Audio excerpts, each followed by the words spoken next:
What's up, investors? It's the Russian dude. You ever see a kid drive a G-Wagon with one hand while firing a handgun out of the window with the other? And then think to yourself, yep, that's one is going to be president someday. No? Well, welcome to the Chechen Republic, where political succession looks like a TikTok flex with live ammo and a price tag that could feed an entire Russian district for a year. The recent wedding of Adam Kadyrov, yes, Ramzan's teenage son, was not just some vulgar celebration of obscene wealth. It was a coronation, a ritual, a desperate, glittering, gold-plated SOS from a man who knows his clock is ticking and wants to make damn sure his throne does not get looted in the moment he croaks. But let's be real here. Everyone knows here that Chechnya is run like a family cartel wrapped in a flag of pseudo-republic. But something has shifted. This time, they did not even try to pretend this was a private family moment.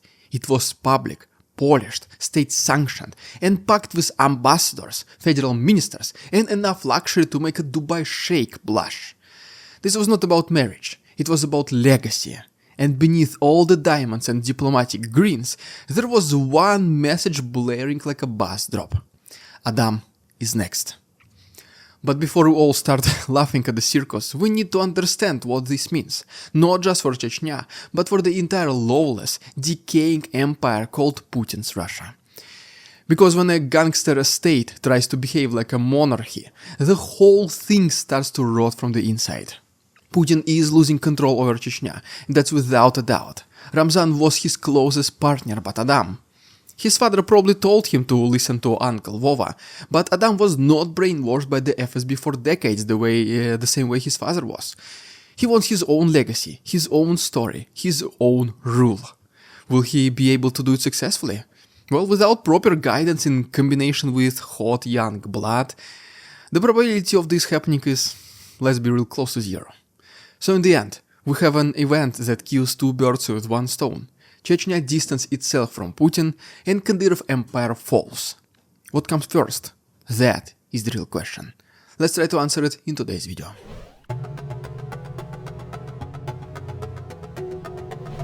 Let's start with the obvious. The wedding itself. A 17-year-old boy dressed like an oil tycoon, driving a G-Wagon through Grozny while firing a gun into the air. Who needs metaphors when you've got live rounds and convoy of Bentleys? The footage made it to every social media feed in Russia. The rich were amused, the poor were enraged, and the government, well, they approved every pixel of it. Why? Because this was not some rebellious teenager showing off. This was a carefully orchestrated spectacle, a medieval parade dressed up in Instagram filters. And the message was not subtle. Here, guys, is your future ruler. So, guys, start getting used to him as soon as possible. Now Chechnya is not on lavish displays. The Kadyrov family has turned vulgarity into policy. Gold-plated Kalashnikovs, check. Gift-wrapped bars of gold at wedding, check, of course. Rolexes more expensive than a rural hospital's annual budget, you bet. But this time the performance was not just from the locals. It was for Moscow, for Riyadh, for every power broker who might one day have to choose between backing a Kadyrov heir or launching their own little coup. The guest list included diplomats and cabinet ministers. Putin himself reportedly sent his even blessing, like he's a saint or something. You think that's normal? Well, that's not a wedding. That's a transfer of power with oysters and foie gras. And that's exactly the point. Ramzan Kadyrov, whose wealth, health and erratic speech have triggered endless rumors, is not just preparing for retirement, he's preparing for death.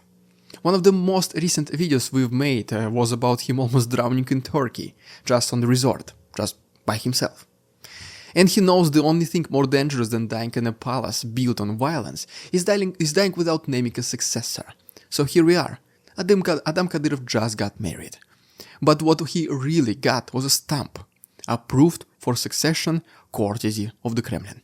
That is third Kadyrov in a row who is about to rule over Chechnya. But while Ahmad and Ramzan were kind of seen as respectable rulers, Adam is still seen as a kid who just loves flashy lifestyle. Will he be able to continue the work of his bloodline? Let's talk about it in our next chapter.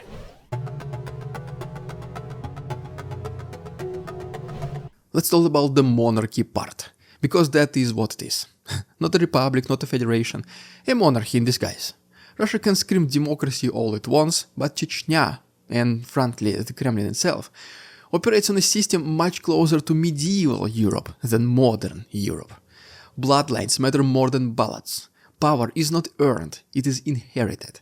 And Adam is not being groomed to lead, he is being prepared to prove he belongs.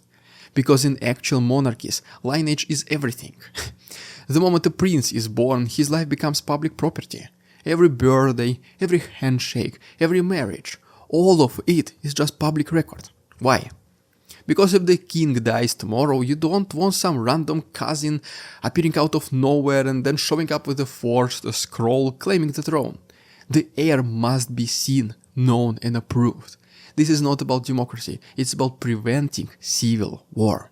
And Ramzan knows this better than anyone else. He did not inherit power peacefully, he inherited through a bloody pact with Moscow. His survival depended on violence, loyalty and complete dominance over every rival warlord. But what happens when he's gone? Do you think these same warlords will line up to take orders from a kid who grew up in palaces, wears Italian suits and never saw a battlefield in his life? Of course not. That's why every move now is about optics, the wedding, the public appointments, even the awards and medals being handed to Adam like Halloween candies, and we know he got quite a few of them. It's all part of a circus meant to say, this is not just my son, this is my heir. And if you touch him, you'll be going against Putin, against the state, and against the established order. Whether or not it works, well, that's another question entirely, but the show must go on. Whether Adam is fit or not, we will see in our next several years, but so far, there is no such aura around him as it was with his father Ramzan and grandfather Ahmad. That is the scariest part for Adam. He has to prove everyone that he is the same ruthless, merciless and violent. Which is not the case, at least for now. What he did prove instead is his love for expensive cars, clothes, gold, diamond, and fixed up boxing matches. As soon as someone touches him in a ring, the matches automatically stopped and Adam declared winner. I'm sure you've seen the video. Is this the image of a future angry Chechen warlord? Highly unlikely, but let's try to see if he can fit his father's shoes in our next chapter. Let's not kid ourselves. You cannot pass down power built on terror like a family heirloom. Violence works great when you are the one holding the gun, but the moment you are 6 feet under, your enemies will not care how many gold watches your son wears or how many photo ops he had with federal officials. They will care about one thing and one thing only, whether he can crush them like you did. And well, spoiler alert for them, at least for now he cannot. Because power, based on brutality, has a shelf life. It does not transfer, it does not evolve, it dies with the man who wielded it. Ramzan was feared not because of some law or holy mandate, but because he had Moscow behind him and a kill squad in every direction. He made sure nobody could even think about challenging him without ending up in a ditch. But his son just throws wedding parties and drives a new car for each day of the week. That's pretty much all we know about him. So then the next question goes as following. What's left? Just ritual, ceremony, desperate performances meant to give the illusion of legitimacy. Adam is being toured around the republics. He is being given titles, medals once again. He makes speeches even. He's being molded into a figurehead before he even learns what power tastes like. And that is the problem. You cannot create fear with parade and party favors. Fear is earned through force. And that's not something you can pass down like Rolex. Ramzan knows this. That's why he's not just promoting Adam. He is invoking Putin. It's pretty much goes as following. The president blessed my son's wedding. That's the code for. And if you touch him, the Moscow will come for you. Except maybe it won't.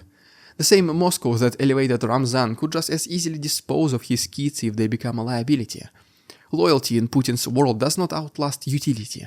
Ask the countless ex-ministers or generals who retired into oblivion by sleeping right next to conveniently open window on the 30th floor. Or the ones who were playing with unloaded guns and accidentally eliminated themselves under mysterious circumstances. We have a saying in Russia, even the stick shoots once a year. I guess that's relatable now. Putin shakes lots of hands, but he does not remember most of them. If you are not on his level, you are not worthy his attention, and, well, there are very few who are.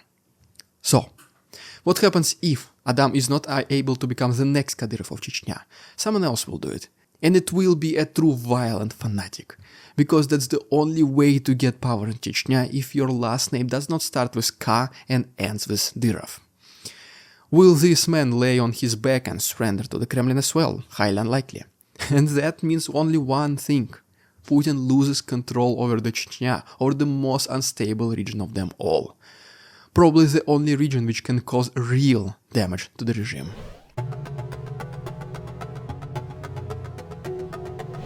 So, what is Adam really inheriting?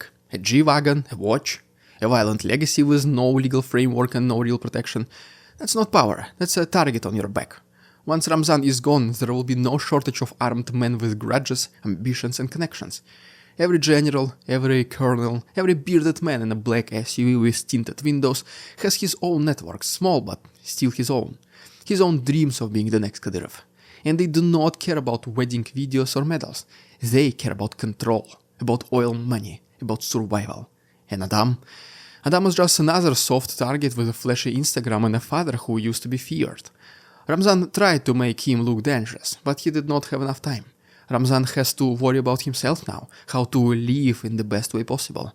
So Adam is like a half-shaped mold which is told it's about to be poured lava into sometime soon. Will he be able to hold it and not break? You tell me. This is the tragedy of regimes built on personalism. They are allergic to rules, allergic to institutions, allergic to anything that might outlive the dictator. Ramzan spent years gutting Chechnya of any independent structures. Everything runs through him now, and when he's gone, well, there is nothing left to cushion the fall. Adam might have the title, he might even have some troops, Chechen army, Kadyrovцы, all this kind of stuff, but he will not have loyalty. He will not have fear.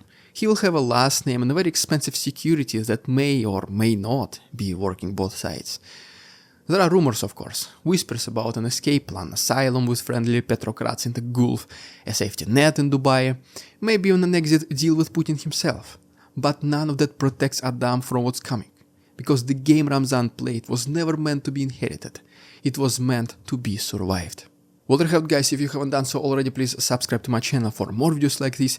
If you wish to support my work, the links down below. For example, you can become a Patreon member to receive these episodes in early access, an additional chapter at the end of each episode. Thanks so much for watching. See you on Tuesday.